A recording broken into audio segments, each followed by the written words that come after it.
housing projects in Nairobi.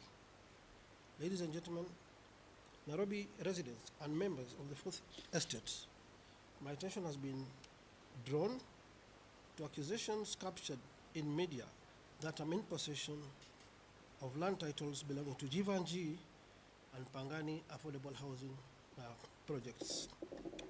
Well, I recommend that the Nairobi City County Assembly for bringing this matter up through the Lands and Urban Planning Committee. I would like from the onset to state the facts in regard to the two projects that were dear to my heart when I was serving as the second governor of this great city.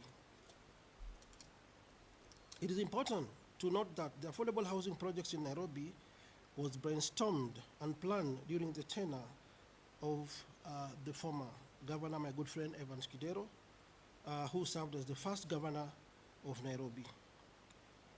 It is during this time that the county government and the national government started collaborating on ways to revamp the 7 old estates in Nairobi. This was to be done through a public-private partnership with the county providing land and the investors allowed to charge an agreed percentage on the property to make their profit. I want to bring to your attention that the leases, these titles for both MATIANG'I and Pangani were processed in 2018 during my time as governor. Take note that there was no meaningful progress in terms of development that happened during the previous administration before I took over, until when I took over. Indeed, under my tenure, we fast-tracked the development by diligently negotiating an exit agreement between the county government and the tenants in respective estates, with MATIANG'I and Pangani being one of them. We must acknowledge the fact that most tenants were old people and old families who had spent decades of struggle living in the estates. We therefore agreed to give every tenant a sum of Kenya shillings 600,000 as a facilitation fee applicable for 2 years for them to find alternative accommodation within the city as they awaited the completion of the projects.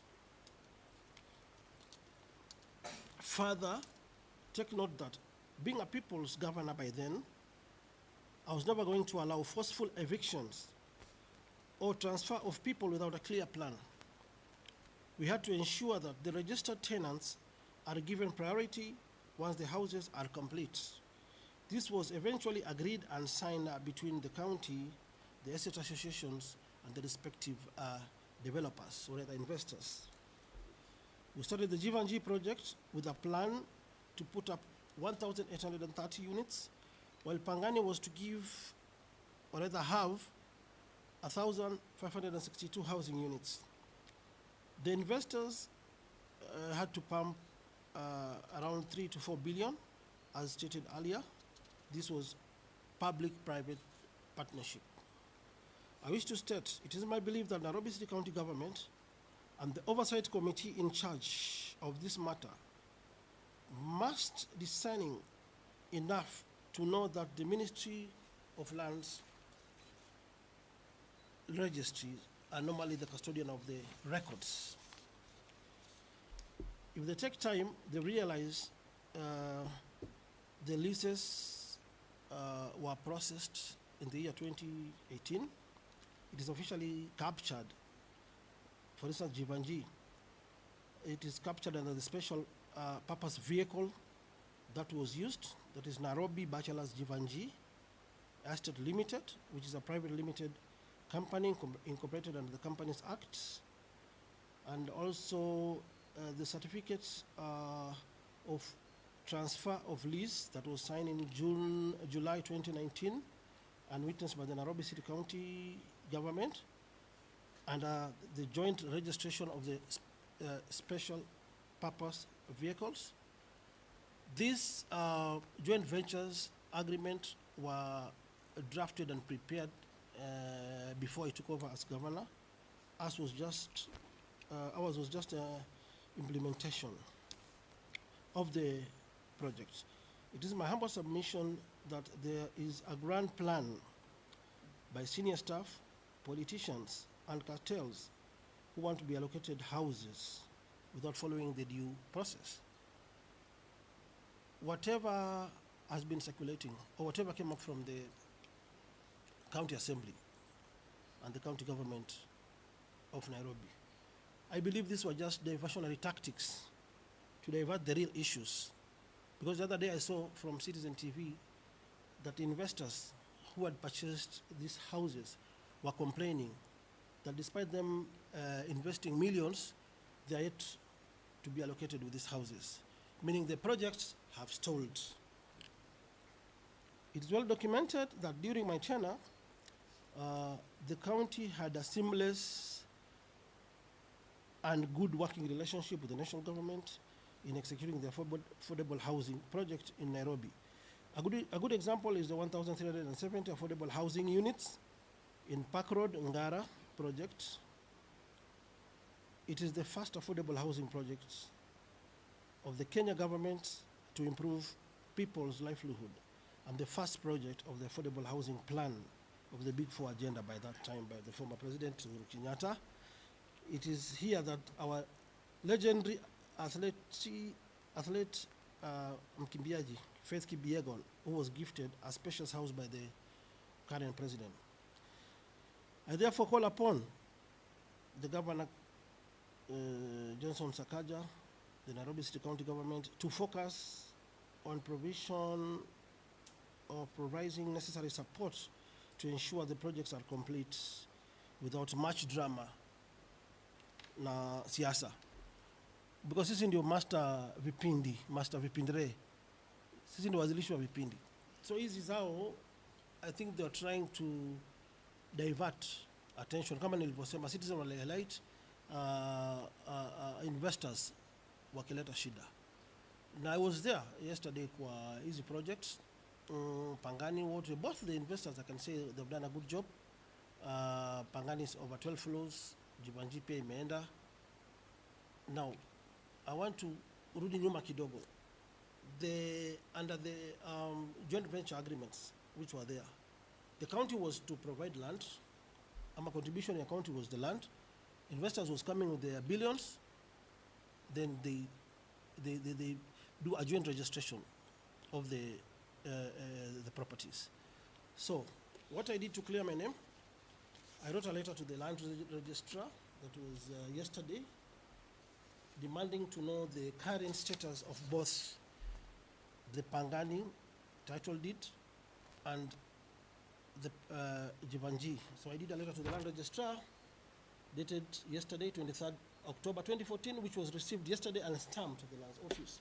The land registrar, Jivanji is LR number 219/5458, and the IR is there. Then Pangani is Nairobi block 40474. These letters were received. I paid via e-citizen through my M-Pesa. A receipt from Sasa was issued. I was glad, and I want to compliment the CS Ministry of Lands, the PS, Mr. Nixon Korir, for what they have done, because I only spent less than 20 minutes and I was furnished with all the documents. So I wonder why the MCAs and the county government senior officials, including the CECs, if I was the governor in 2017, I was impeached in 2020. So 3 years down the line, now we're in 2023.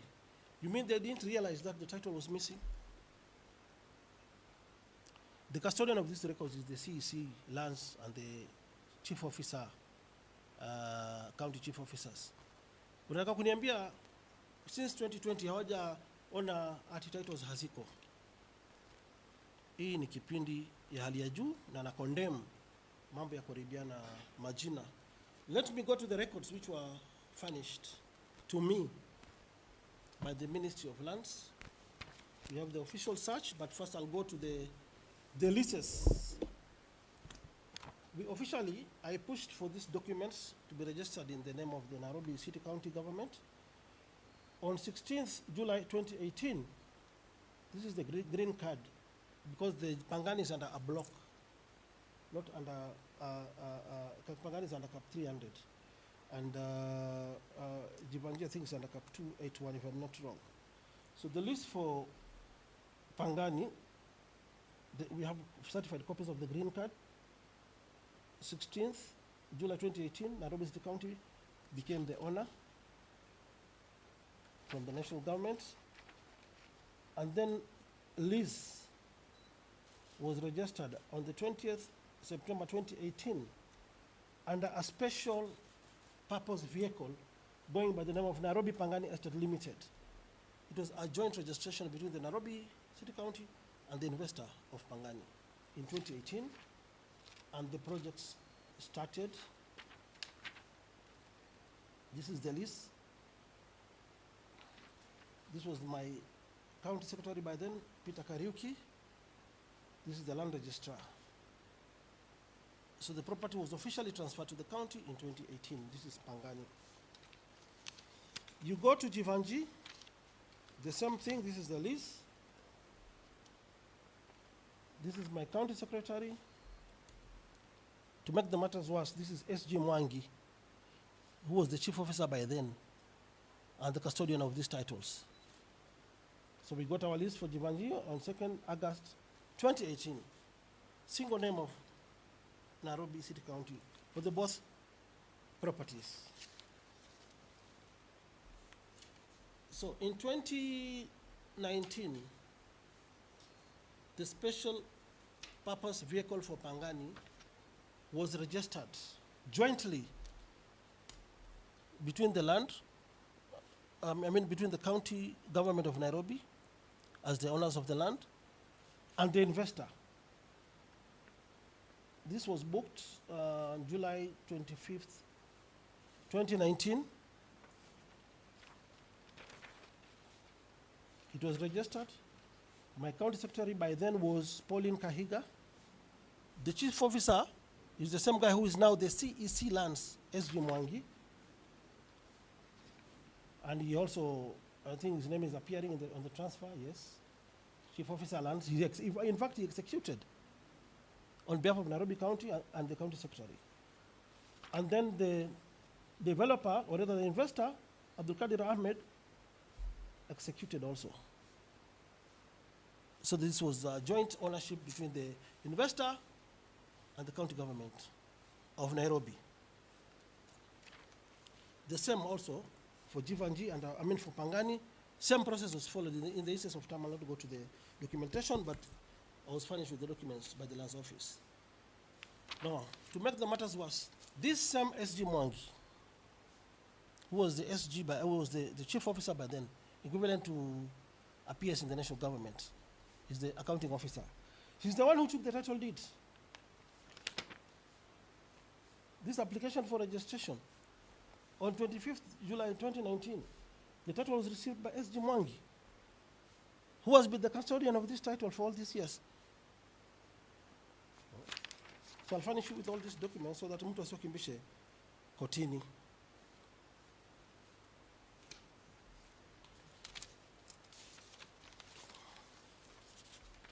Now, I also realized the county government recently, like 1 year ago, around 19th of April, they passed a resolution on the floor of the House to allow the investor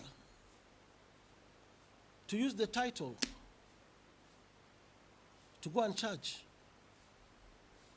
so that they can get funds. This was passed around 19th April 2023. I got it from the county assembly website. It was moved by the Honorable Peter Imwatok, who is the majority leader, and seconded by my good friend Anthony Kiragu, who is the minority leader. Now, I think there is something wrong, and I want to tell Governor Sakaja. I think your CECs or your cabinet, they need to go for refresher courses or refresher classes or induction classes. And I don't mind unaanza kuwaleta hapa niwafundishe hapa vile sheria ya mashamba inafanywa.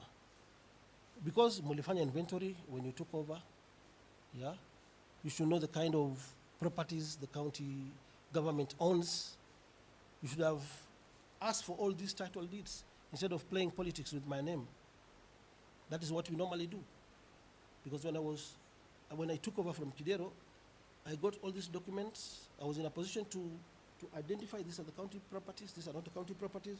So I want to challenge ninyi cabinet tuache kuangusha governor. Sote tunafanyia wananchi wa Nairobi kazi, whether I'm in office or not. Hii ni project ambayo nilianzisha and I'll follow it to the mpaka mwisho. Now, after this resolution was passed, and after I wrote to the lands office, I'm not the originator of these documents. They were furnished by the Ministry of Lands. Mtaka kuniambia hakuna MCA. Wakati title limepotea angeenda tu hapa Ardhi House kufanya search. Kujua where is the title. Or any minister from the county to go and conduct a search. Kujua mahali hizi documents ziko. But mkaona tu Sonko ni mwizi, ndio ameiba hizi documents. I want to prove you wrong and shame on you, all of you. This is the official search.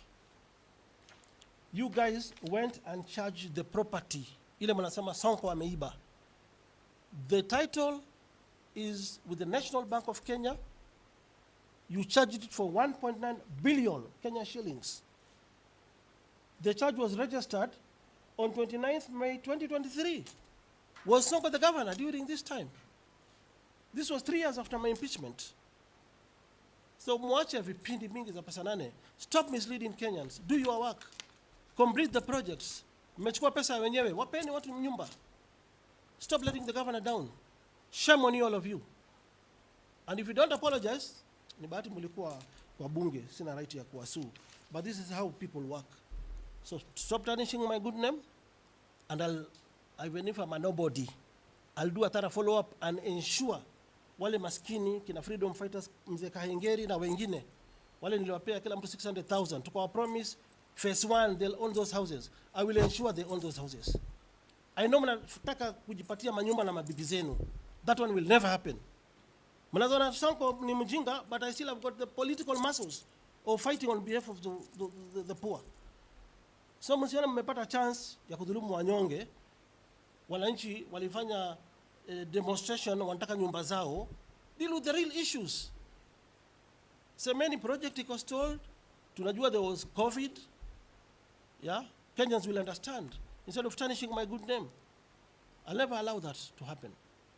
Kwa hivyo title deed wa Kenya, iko National Bank of Kenya, the investor and the county, under the joint registration of the special purpose vehicle, that is Bachelor's Jivanji Estate. Title ilipelekwa National Bank, ikachajiwa as per the land registrar's search, na wakachukua 1.9 billion Kenya shillings from last year, May 2023. So mko na pesa ya investors, mko na pesa ya tenants, na mko na pesa ya National Bank. Finish the project. Peni wa Kenya manyumba zao, wacheni kutumia jina ya Sonko. Kwani Sonko amewafanya nini? Nimelala na bibi ya mtu hapo county.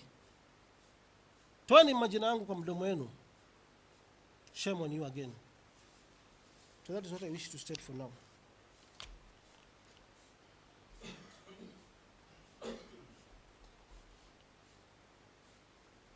Yes, it was received, and I'm furnishing with all these documents. The daily